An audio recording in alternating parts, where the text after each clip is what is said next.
What do you get when you cross a polar bear with a penguin? A polar bear. I know that one was horrible. What up, YouTube? Let's hear. Thanks again for visiting the channel. As always, I appreciate it. If this is your first time to the channel, thank you so much for watching. Please just go ahead and hit that thumbs up button just for the algorithm.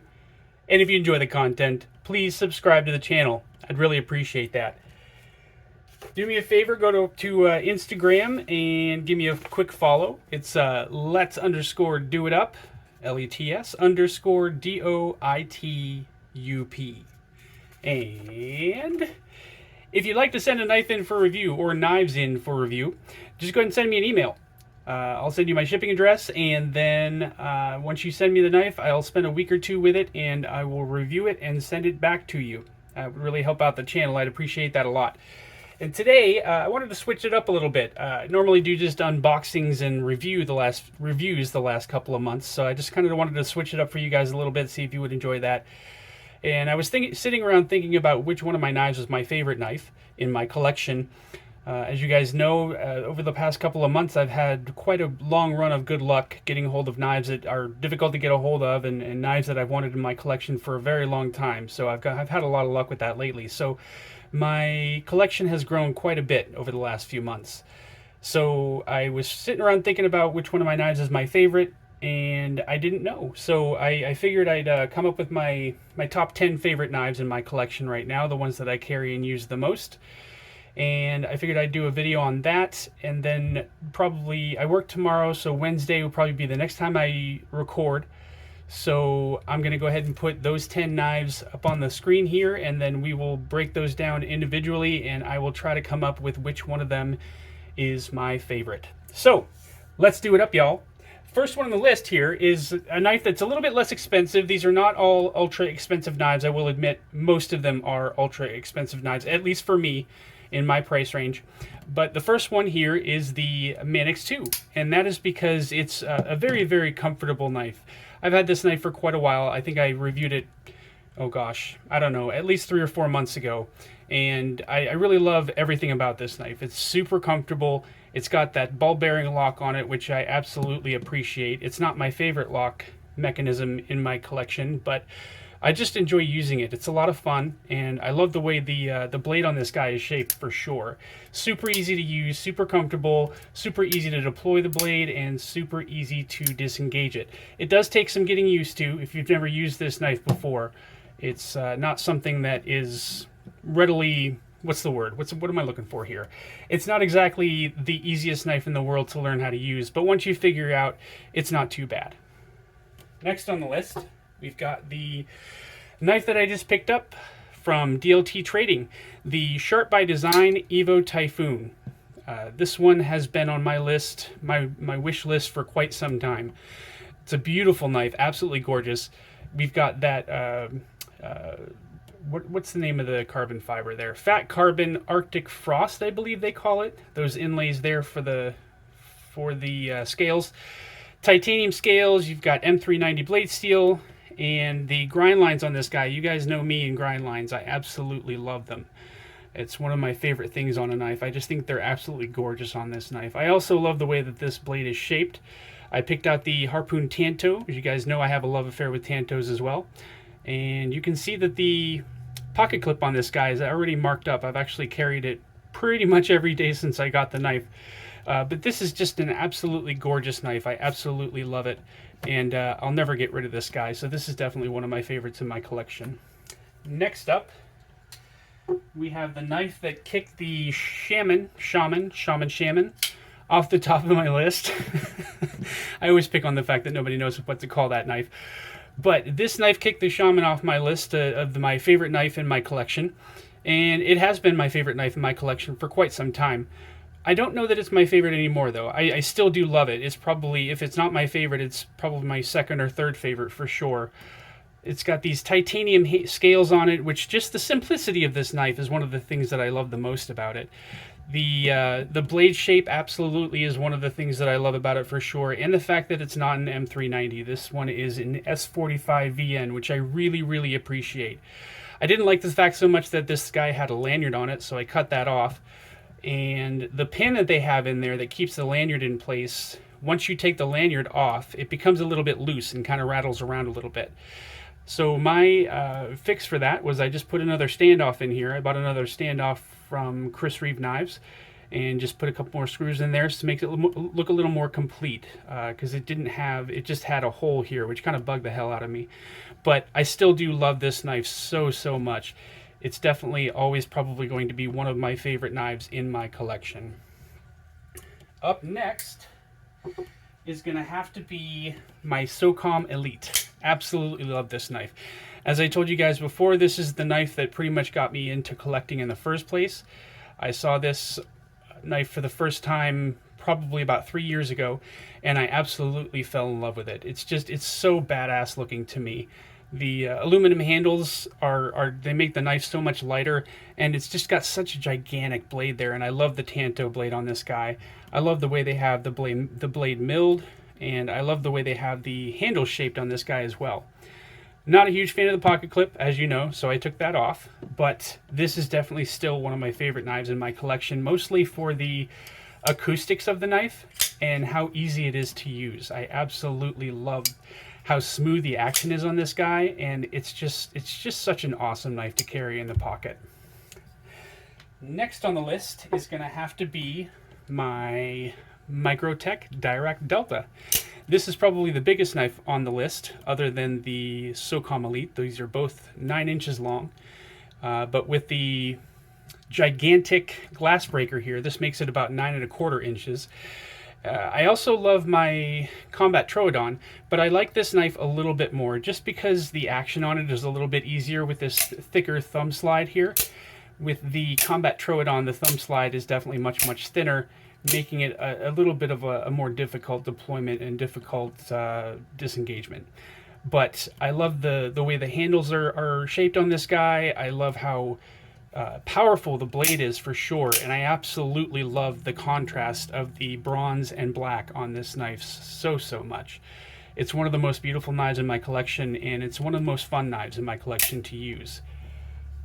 Let's see here, which one's next? Alright, we'll go with the Spyderco Paramilitary 2. Now, while I own a bunch of these knives, this one is definitely my favorite for sure. The Tanto variant of the Spyderco PM2 is not easy to get a hold of. It took me probably 1.5 years to find this guy, and I ended up actually having to buy it on the secondary market, so I paid a little bit more for it, but that's okay. Not exactly a huge fan of the scales on this guy. That's probably why it's not definitely one of my favorite knives. I was going to dye those, but I haven't done it yet. I just can't pull the trigger on it. I don't know why. But as you guys know, most people in the knife community, the Spyderco PM2 is one of the most comfortable knives in the community, and it's also one of the most utilitarian knives in the community. These things have, even though they're ugly and kind of a little bit cumbersome to use at first until you get used to it, it's still one of the most popular knives in the community today, and has been for a very long time. And I think that's why. The standard version has just kind of what they call a drop point or a clip point blade, but for one reason or another, I really love the way the Tanto version of this looks so much. And as you guys can see there, it's just absolutely beautiful. I do use this guy, but I use it on very light cutting tasks, so there's not a lot of scratches or anything like that on the blade, because I'm very careful with this knife, just because it was so hard to get a hold of. What's next? I think we're going to go with this one. The Vero Engineering Synapse XL.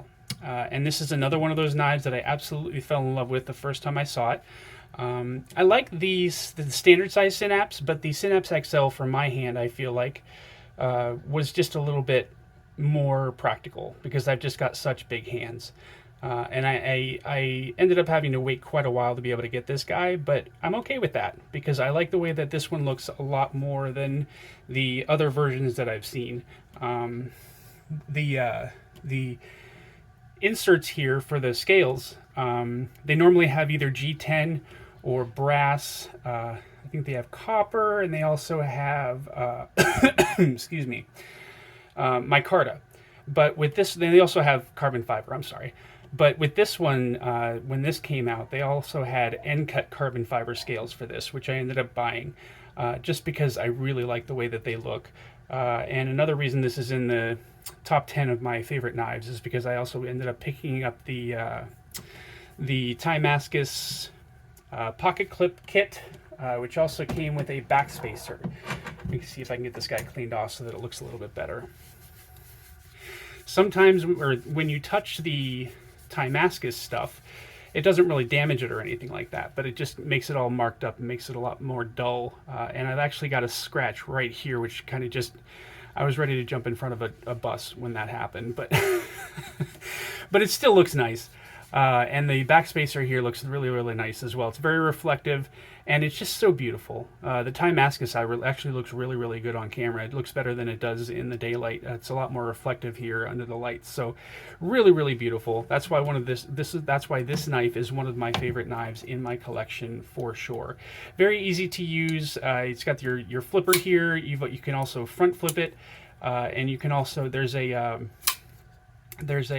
hole milled in the back of the blade here so that you can finger flick that as well.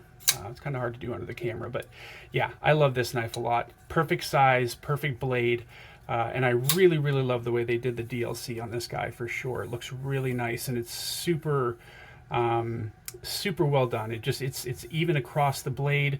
There's no dull spots or fading or anything like that, and it doesn't really pick up any fingerprints either. So this is fantastic. I absolutely love it. Next one is my Spyderco Shaman. Still one of my favorite knives in my collection, for sure, just because of how comfortable it is, and the way the blade is shaped, how easy it is to deploy, how easy it is to disengage with that compression lock. The compression lock is certainly one of my favorite locking mechanisms in my collection for sure. I love these scales that I got for it. These are obviously aftermarket scales, and just such an easy knife to use and such a joy of a knife to use for sure. Perfectly placed jimping, perfectly placed pocket choil or finger choil, and that opening hole on this knife is very easy to use as well. So the Shaman is probably always going to be another one of my favorite knives in my collection for sure. A couple more here left to go. Number 2, and again, these are not in any particular order or anything like that, but number 2 is the Chavez 229, the standard version, not the street version, which is smaller. But I love how simple and how chunky and aggressive looking this guy is. I chose not to get the full titanium version. The lock side is still titanium on these guys. You got the skull clip there, which I find very appealing. Nice coating on the blade, very easy to deploy, very easy to disengage, super smooth action. Love this knife a lot. The thumb studs work great. That's the only way to deploy this guy, but I don't mind that. That doesn't bother me at all. But my friends also like this knife a lot. It's such a cool looking knife to me, and I'm not sure exactly what it is that makes it look so cool. It's the size or the simplicity of it or both put together. I'm not sure, but this is one of my favorite knives in my collection for sure. All right, we're down to the last one here, guys. Number 1 on this list is going to be the Spartan RC folder Plague Doctor edition. You've got that 4-inch blade there, the titanium scales. Obviously, the detail in the etching is one of my favorite parts of this knife, but also the fact that it's a super hard use knife. It's been compared to Chris Reeve's knives. It's also been compared to Hinderer knives. And it's definitely up there with quality. I wouldn't necessarily say that the quality on this guy is on par or equal with Chris Reeve's knives or Hinderer, but it's still a super well-made knife. And you know, some people have issues with the pocket clip. Some people have issues with the space here between the lock bar and everything. Some people have issues with the fact that it doesn't have a sharpening choil. None of those things really bother me about this knife. I love the beauty of this knife. Just how well the etching is done and everything like that, but I also love how much of a hard use knife this can be. there's nothing that I don't feel like there's anything that you can put this knife through that would cause any problems with it at all, especially with those phosphor bronze washers in there. You're not going to get any dirt or gunk in the washers or anything like that. So that's just a couple of the reasons that this knife is definitely one of my favorite knives in my collection for sure. So that's all of them, guys. Again, in a day or two here, I'm probably going to do another video where I put all those videos up on the screen, or all those knives up on the screen, and we will go through each one of them individually, and we'll see which one of them is my favorite. I've gotten a few more subscribers. I'm up to almost 640 now, so that leaves us just a little over 60 subscribers away from my 700 subscriber giveaway, where I will be giving away that Kaiser Escort and the Lynch Northwest pry bar, along with some other cool stuff. So I'm really looking forward to that as well. And everybody who's subscribed over the last week or so, I really appreciate you guys subscribing to the channel. That's really, I can't tell you how much I appreciate everybody who's subscribed so far. It's really cool that you guys are loving this channel so much. I enjoy doing it. I'm glad you're enjoying watching. And again, I just really appreciate the fact that everybody's subscribing. So thank you guys so much. I really hope you enjoyed this video. If you did, please like and subscribe if you haven't already. Stay up, y'all. Take it easy. Bye.